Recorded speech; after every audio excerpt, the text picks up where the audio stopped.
Hello and thanks for tuning in. Today's webinar is going to be all about uberPOOL in Austin, and we're going to cover it in 3 parts. We'll start out with an explanation of what uberPOOL is and how the experience will look and feel in your partner app.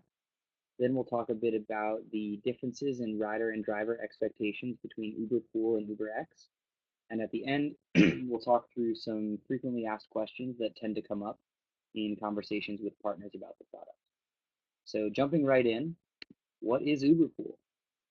uberPOOL is a revolutionary product that matches riders headed along similar routes, allowing them to share their ride and split the costs. And there are a couple of benefits that we get from having uberPOOL. So by allowing people to share their rides, we reduce the need for as many cars on the road, which leads to these first two advantages of uberPOOL that are listed here: decreasing traffic and city congestion and helping the environment through reduced emissions. But most importantly, uberPOOL helps partners stay busier and earn more. And I really want to focus on this third bullet point here over the next few slides. So how can you stay busier and earn more with uberPOOL? There are a couple of factors at work here. Because riders save when they take it, uberPOOL increases demand among riders, leading to more trips overall. Riders are also likely to take longer trips on uberPOOL than they are on UberX, which means that the average uberPOOL trip is longer than the average UberX trip. Again, that's good for you. At the same time, with uberPOOL, you get to accept a second trip while you're already on a trip, reducing your unpaid wait time between trips and increasing the total amount of time you spend on a trip earning. So that's this third bullet point here: make money on the way to the next passenger. And we demonstrate it visually below with these two graphics. With UberX, you get paid from the moment you pick up your first passenger to the moment you drop them off, and then you have all this unpaid wait time, unpaid travel time before your next request comes. But with uberPOOL, you pick up your second passenger during the first passenger's trip, which means that you now get paid from the moment you pick up your first passenger all the way through to the moment you drop off your second passenger. And this means that drivers who accept pool trips make 10 to 15% more than those who don't. We've got that visually demonstrated here in a slightly different format. This black line here represents one trip and the blue line represents a second trip. If this black line is an UberX trip, then you don't get to accept this second trip here. But if it's an uberPOOL trip, you do get to accept it, and then you have access to all this dotted line here, which represents your extra earnings due to uberPOOL. So you get paid from the beginning of the first trip all the way to the end of the second trip for time and distance, and that's how uberPOOL helps you stay busier and earn more.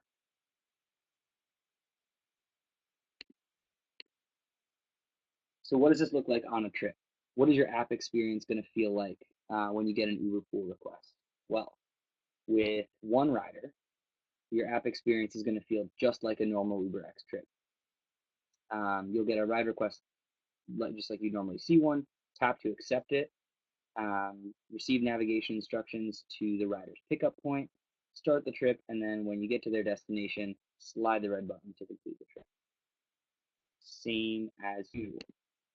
With two riders, you're going to have one trip with two pickups and two drop-offs.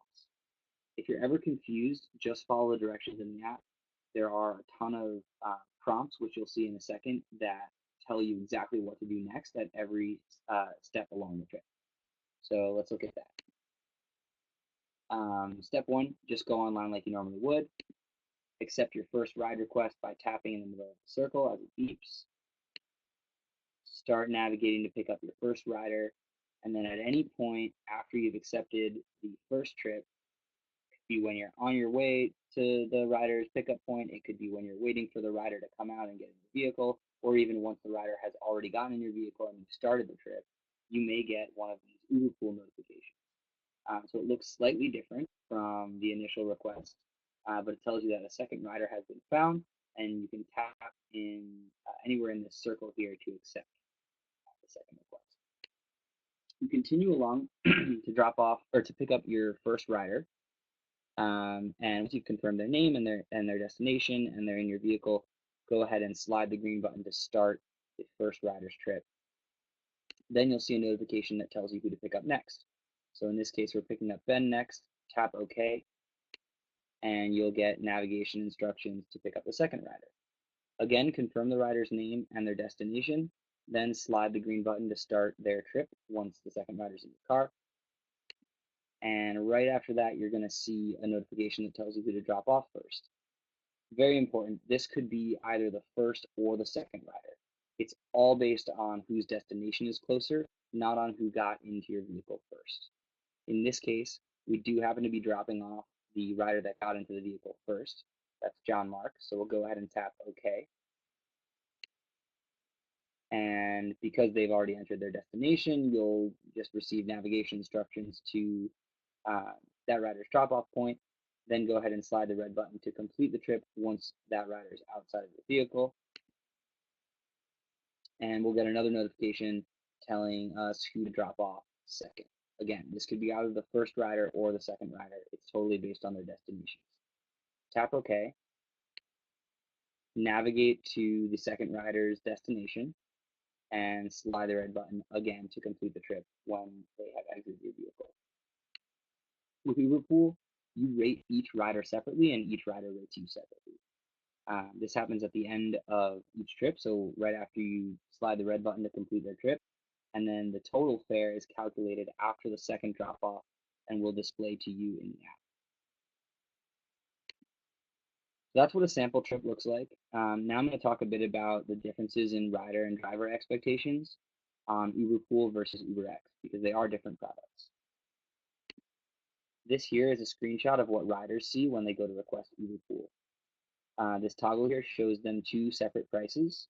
The one on the left is the price for uberPOOL, and below the price it says share your car for 1 to 2 people at this price, or at this price, get your own car for up to 4 people. So riders have clear expectations up front about uberPOOL trips.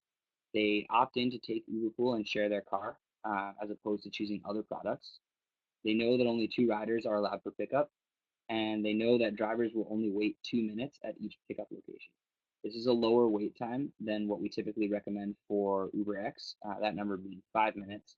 But with uberPOOL, it's a shorter wait time because there's a high chance that there's already someone in your vehicle, and we want everyone to have a good time. So riders know that they have a chance of sharing their uberPOOL ride with other riders, and they know how much they will pay up front, as displayed to them here when they request. Because matches on uberPOOL are made based on the rider destinations, no detours, alternate routes, or additional pickups, circular trips, anything out of the ordinary are permitted. Again, this is slightly more restrictive than UberX, but it's part of the trade-off that riders are making in exchange for getting some savings. It's also made clear to the rider who they're sharing their ride with right in the app. So down here at the bottom of their screen, this is after they've requested, it says you're pooling with, and in this case, Annie, at whatever price they were showing on the previous screen. But importantly, I want to just call out again that driver's fare is always calculated based on time and distance from first pickup to last drop off, regardless of the price that the rider is sharing. Driver expectations. Please accept at least 90% of uberPOOL trip requests to ensure a good experience. This is also super important for your earnings. If you're not accepting secondary requests that are coming through to you on uberPOOL trips, then you're missing out on dollars. You're missing out on longer trips. We also ask that you cancel trips only after waiting at least 2 minutes for a passenger to show up on uberPOOL. It is a shorter wait time than on UberX, but we do still want to make sure that if someone's coming down an elevator or something, they still have time to get a new vehicle before you take off.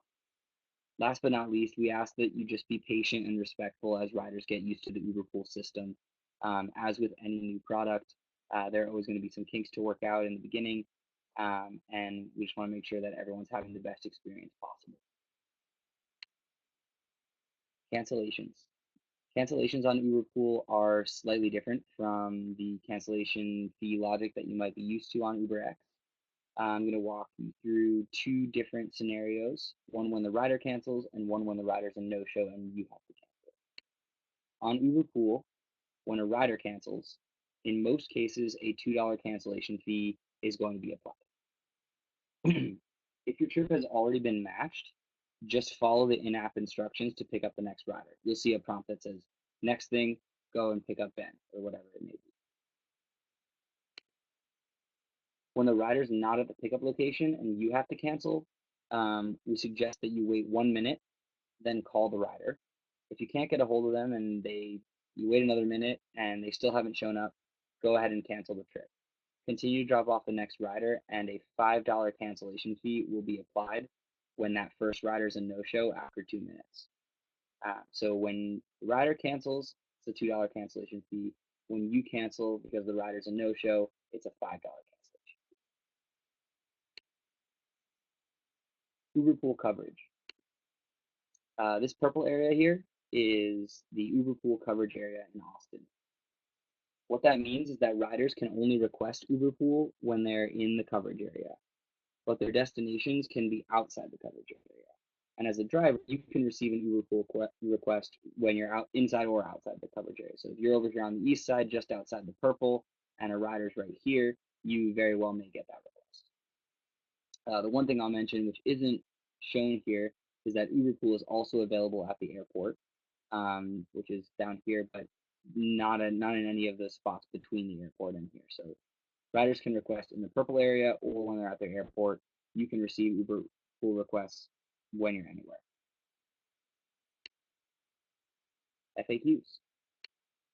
So these are some of the questions that I get most commonly from partners. Some of the stuff I've covered already in this presentation, but they are important points to hammer home. So is it okay to accept a second request in the middle of an uberPOOL trip? Yes, absolutely. That's how uberPOOL works, and riders are expecting drivers to accept the second request. There is no need to ask for permission from the first passenger. Do riders need to enter their destinations for uberPOOL trips? Yes. uberPOOL riders must enter their pickup and drop-off locations when requesting an uberPOOL in order to ensure an efficient trip match. Can riders change destination mid-trip? No. There are no round trips, no additional trips, no changing destinations mid-trip, and no additional pickups or drop-offs on uberPOOL. Is there surge pricing on uberPOOL? Yes. uberPOOL surges at the same multiplier as UberX in whatever location and at whatever time the rider is requesting. How many riders can be picked up for every uberPOOL request? It's a maximum of 2 people per uberPOOL pickup to ensure that there's room for everyone. If you arrive at a pickup point and there are more than 2 people trying to get in your car, it's very simple. You can let them know that they have requested uberPOOL, which is a maximum of 2 riders per pickup, and have them cancel and re-request an UberX. How long do I have to wait for uberPOOL passengers? The total time is 2 minutes. After 1 minute, we suggest you call the rider, and then after the full 2 minutes, feel free to cancel that trip request and receive a $5 cancellation fee. Will I get separate ratings for each passenger? Yes. Each rider will give the driver a separate rating, and you will rate each passenger separately. Finally, how many matches can happen on one trip? You can have up to 3 pickups and 3 drop-offs on a single trip. The most common case is 2 pickups and 2 drop-offs. But if there are 3 groups of 1 person, or 1 group of 2 and 2 groups of 1, in theory you could have 3 pickups on a single trip. Thank you for listening. That's all the content that I had planned for today. If you're still looking for more, we have in-app support. Just navigate to the help section of your partner app, or visit us online at driveuberaustin.com/uberPOOL. On this website, there's a more extensive FAQ section than what I've even covered today, as well as a trip simulator if you'd like to take a look at more in depth what an uberPOOL trip is going to feel like, and some other resources that you might find helpful as well. You can also always visit us in person at our Partner Support Center. It's on the east side at 507 Kaye Street, Suite 120, and our hours of operation are 10 a.m. to 6 p.m., Monday through Friday. Other than that, that's all I have. Again, thank you for your attention and have a great day.